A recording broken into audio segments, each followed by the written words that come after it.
გათავისუფლება პოლიტიკური ნიშნით თუ კადრების გადახალისება ადგილობრივ თვითმმართველობებში. აგრარული უნივერსიტეტის ახალი ავტორიზაცია და აფხაზეთის სარკინიგზო მაგისტრალის თემა. ეს ის საკითხებია, რომლებზეც პოლიტიკომ ამ კვირას გაამახვილა ყურადღება. საინტერესოა, რას ფიქრობენ ამასთან დაკავშირებით ქართველი ჟურნალისტები. პოლიტიკო მათ შებრუნებულ კითხვას უსვავს.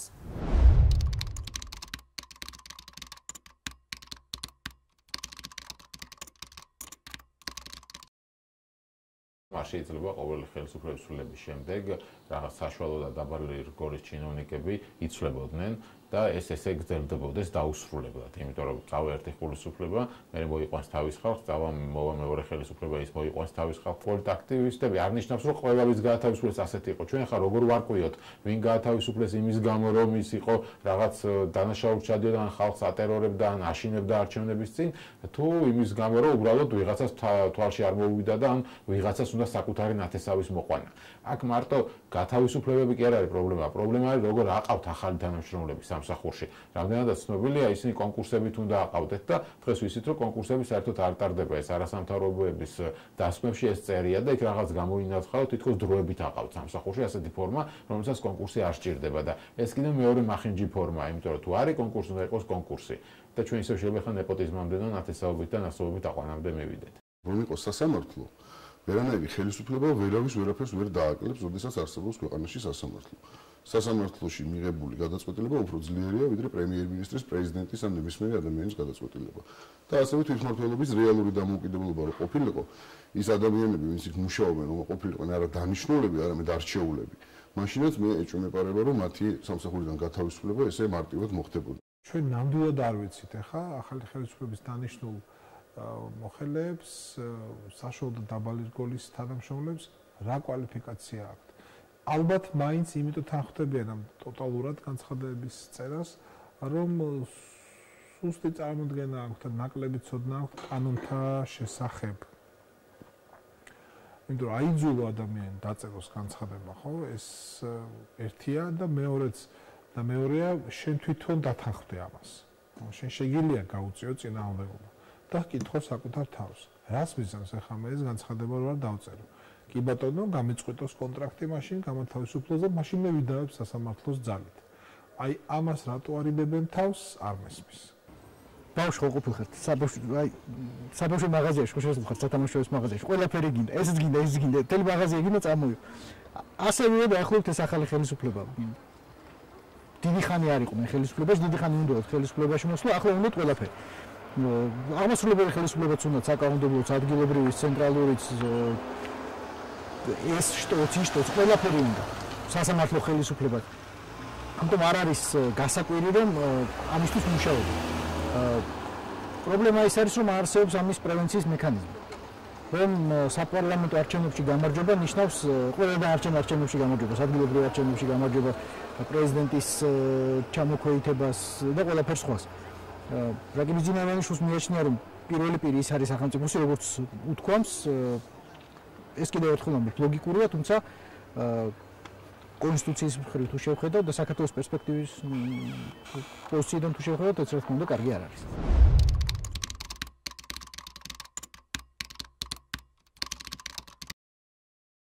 გაიმარჯვა თუ არა ბენდუქიძემ, არ ვიცი რაში გაიმარჯვა. ან გაიმარჯვა თუ არა გიორგი მან რაში რა იყო სპორტი იყო ესა? ეს ხო ფეხბურთი არ იყო 2-1 თუ 3-0 დავთვალოთ. თუ მართლაც იყო პრობლემა კანონთან დაკავშირებით და გამოსწორდა, ძალიან კარგი. თუ არ იყო პრობლემა და ძალით შეუქმნეს, ძალიან ცუდი. მაგრამ ვინ უნდა დაადგინოს ეს? ვინ უნდა დაადგინოს ვარგა თუ არა ეს კანონი, ისე და ისე სასამართლო. მე არ მგონია რომ თქვა სადმე თქვა წესიერ ქვეყნებში თეთრი სახლი მაგალითად წყვეტდეს ახლა პრინსტონის უნივერსიტეტისთვის რაღაცის შეჩერებას ან არ შეჩერება. ყველა მისის რომ პრინსტონის უნივერსიტეტი კარგი უნივერსიტეტია. თუ კი ვინმე თulis რომ ის უნივერსიტეტი არ ვარგა, მას შეუძლია გამოვიდეს თქვას რომ ბავშვებო, ნუ არ ჩააბარეს პრინსტონში, იმიტომ რომ პრინსტონის დიპლომი აღარ ვარგა. მე მეთქენ გადავწყვეტ, მაინც მინდა პრინსტონის დიპლომი თუ არ მინდა. განათლების მინისტრი საერთოდ არ უნდა ჩარეულიყო ამ პროცესში, თუ ჩემი აზრი გაინტერესებს. არსებობს საბჭო და იმ საბჭომ უნდა მიიღოს ეს გადაწყვეტილება. და საბჭო უნდა ყოფილიყო ამ შემთხვევაში მხარე და არა განათლების მინისტრი. ვფიქრობ, რომ ეს არის მარგველაშვილის გამარჯვება, მაგრამ არ ამგონია იყოს ბენდუქიძის დამარცხება. მარგველაშვილის გამარჯვება, იმიტომ რომ მან მოახერხა და როგორც წინა ხელისუფლება გაჯიუტდებოდა ხოლმე თავის გადაწყვეტილებაში, ისე არ გაჯიუტდა. ამიტომ არის ეს მისი გამარჯვება და მიიღო სწორი ერთადერთი თქვათ მან თუ არა იმ საბჭომ რომელიც მას ექვემდებარება, უბრალოდ სამინისტროს ექვემდებარება, მიიღო ჩემი აზრით ერთადერთი სწორი გადაწყვეტილება და ამიტომ ეს არის მარგველაშვილის გამარჯვება, მაგრამ არ ამგონია იყოს ბენდუკიძის დამარცხება, იმიტომ რომ ბენდუკიძემაც მიიღო ის რაც მას უნდოდა. ჩემი აზრით აკრედიტაციის საბჭო შეეძლო ის 2 კვირა მიეცა უნივერსიტეტისთვის, ასეთი მკაცრი არ ყოფილიყო და საბოლოო ჯამში აი ასეთი სკანდალი არაფრისგან არ შეექმნა. ავტორიზაციის საბჭოს გადაწყვეტილება სწორედ სახის შენარჩუნების განზრახვით ფიქრობ მოგვაწოდა როგორც აღდგენა და ტრიუმფი კანონიერებისა. კანონიერებისა და კანონისა, რომელიც ჩემი აზრით ეთყობა ცოტა მაინც აბსურდულია, იმიტომ რომ გაძლევს საფუძველს შეუწყვეტო უნივერსიტეტს მოქმედება. გაუქმო ავტორიზაცია, თუმცა ის გაძლევს საფუძველს არ გააკეთო ეს. ამ შემთხვევაში დისკრეცია არსებობს, რასაც ყველა ლაპარაკობდა ამ დღეებში.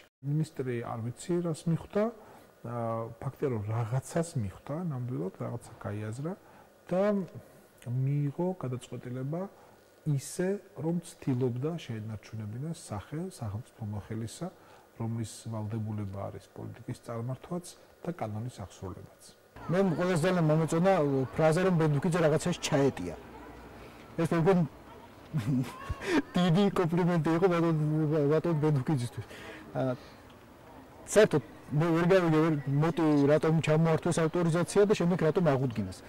ალბათ ბატონი მინისტრი რომელსაც ბატონ პრეზიდენტი ახასიათებს როგორც რანიმის მიხვდა რომ მართლა საეჭვო პოზიციები ქონდა მის სამინისტროს ზოგადად სახელმწიფოს ამ საკითხთან დაკავშირებით, იმიტომ რომ თუ კი რომელიმე უნივერსიტეტიდან უნდა დაიწყოს ავტორიზაციის ჩამორთმევა, აგრარული უნივერსიტეტი ნამდვილად არ არის პირველი და ნამდვილად არ არის მთავარი, საიდანაც ეს ყველაფერი უნდა დაიწყოს. მესმის რომ ვიღაცები გაბრაზებულები და განწარებულები არიან, იმიტომ რომ გამოუშვეს უნივერსიტეტიდან, თუმცა არ მგონია რომ მათი გამოშვების მოტივი იყოს ბოლომდე სუბიექტური და მხოლოდ კახა ბენდუკიძეზე დამოკიდებული.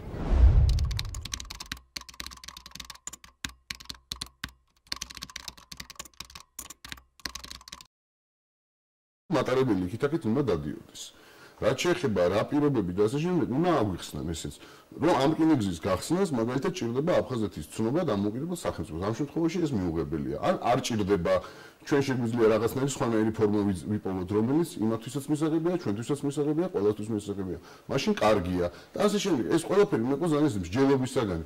რას ვიღებთ, რას ვიძლევით, რას მივიღებთ, რას წავაგებთ, რას დავკარგავთ, რას მოვიგებთ. ესეთი მსჯელობა მე არ მომისმენია. მე მისმენს რაღაც ისე ვამბობ, სახელმწიფო ინტერესების დასცვა, ან იგნორირება, ეს არის ბუნდოვანი ფრაზები, რომლებიც არაფერს არ ნიშნავს. ხოლმე ჟურნალისტები ვართ, ხოლმე ჩვენ ვიცით, რომ ადამიანი რაღაცას ამბობს, აქ თავი ის კი არ არის, რას ამბობს, თავი ის არის, რატომ ამბობს ამ რაღაცას, რატომ აუტყდა სარკისიანს ამ რკინიგზაზე ლაპარაკი, რატომ მომდა საერთო ამ თემაზე ლაპარაკი, რატომ ჩათვალა მან ეს საჭირო.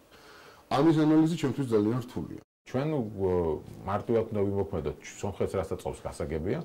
ჩვენ შეიძლება ვითვალისწინებდეთ სომხეთის ინტერესებს, როგორც ჩვენი მეზობლის, იმიტომ რომ ჩვენ გვაქვს აგერ სამცხე ჯავახეთი, ახალქალაქი, სადაც სომხებით არის დასახლებული და იქ ჩვენ გვჭირდება სომხეთის მხარდაჭერა, იმიტომ რომ რამე არ მოხდეს, მაგრამ ჩვენ უნდა ავწონოთ ყველაფერი, დავდოთ აქეთ ახალქალაქი, იქეთ აფხაზეთის პრობლემა, აქეთ არის აზერბაიჯანის ინტერესი კიდევ. ამიტომ ამბობ, ძალიან ჩახლართული სიტუაცია აზერბაიჯანს აწყობს, ეხლა რუსეთიდან რკინიგზა სომხეთში რა შევა იმ რკინიგზით არავინ არ იცის. იქ ეხლა სამხედრო ტვირთები და მომარაგება იარაღით აზერბაიჯანს თავარი პრობლემა, რომელიც მოლაპარაკებების დროს დადგება, ეს არის სადადგება მებაჟე, ფსოუზე თუ ენგურზე.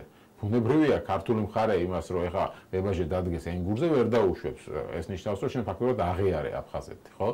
იმის რომ დადგეს მებაჟე ფსოუზე, ამაზე და არ დადგეს ენგურზე, ამაზე აფხაზები არ იქნებიან თანახმად. ამიტომ არის ეს პრობლემური საკითხი და მოლაპარაკებებში ეს როგორ გადაწყდა, არ იცის. მე პირადად ვერ ხედავ ვერანაირ ნიშანს, რომ მუშაობა რეალური ამ საკითხთან დაკავშირებით მიდის. ბიზნესმენის სხვა რიტორიკა ქონდა ამ რკინიგზასთან დაკავშირებით და შესაბამისად ყარსი ახალქალაქის რკინიგზასთან დაკავშირებით ბოლო პერიოდში რამდენადაც მოაწყო რიტორიკა საგრძნობლად შეიცვალა.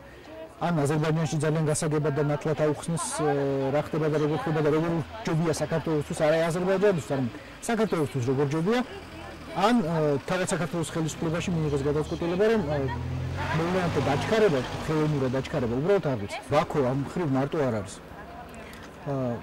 ბაქოს უკან დგას თურქეთი, თურქეთს უკან დგას დასავლური სამყარო, უხეშად რო ვთქვა, ну ძალიან პირობითად და ძალიან უხეშად ვაპარაკობ, მაგრამ ფაქტია რომ საქართველოს არ არის მარტო ამ სათამაშო ბოელზე დარჩენილი. ყოველი ახალი ხელისუფლება ცდილობს რომ აი ეს საკითხი აფხაზეთში ბლოკირებული რკინიგზის საკითხი რაღაცნაირად გადაჭას. არ ვარ გარანტირებულები რომ ახალი ხელისუფლება საქართველოში ამას მოახერხებს.